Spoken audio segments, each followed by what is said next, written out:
Hello එනවද අද මාත් එක්ක වැලන්ටයින් එකට හැදුණු කේක් එකක් බලන්න. මේ කේක් එක ඕඩර් කරේ නම් නංගි කෙනෙක්. එයාගේ බොයිෆ්‍රෙන්ඩ්ට.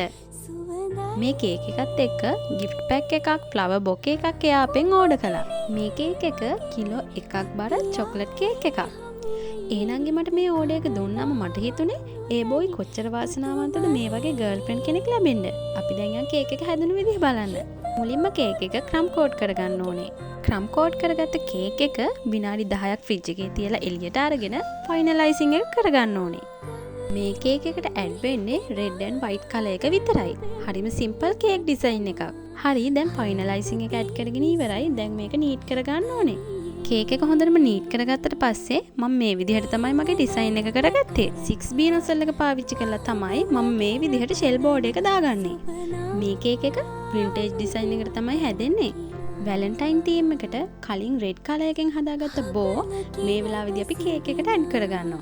දැන් මේ කේක් එක වටේටම රෙඩ් කලර් එකෙන් අයිසිං වලින් හાર્ට් තියාගන්න ඕනේ. මම මේ වැඩේ කරන්න කලින් බටර් අයිසිං එකෙන් හાર્ට් ෂේප් එක මාක් කරගන්නවා. ඒකට උඩින් රෙඩ් කලර් එකෙන් ෆයිනලයිසිං එක කරගන්නවා. මේ විදිහට කරාම රෙඩ් කලර් එක බටර් අයිසිං එකත් එක්ක මික්ස් වෙන්නේ නැහැ. මේ විදිහට තමයි මම වැලන්ටයින් එකට හાર્ට් තීම් එකට මේ කේක් ඩිසයින් එක කරගත්තේ. ඉතින් මගේ කේක් එකේ ෆයිනල් ලුක් එක කොහොමද? කේක් කියන්නේ මං ආසාවට කරන මගේ විනෝදාංශයක්. මේ කේක් එක ලස්සනයි නම් ලයික් එකක් දාන්න යන්න.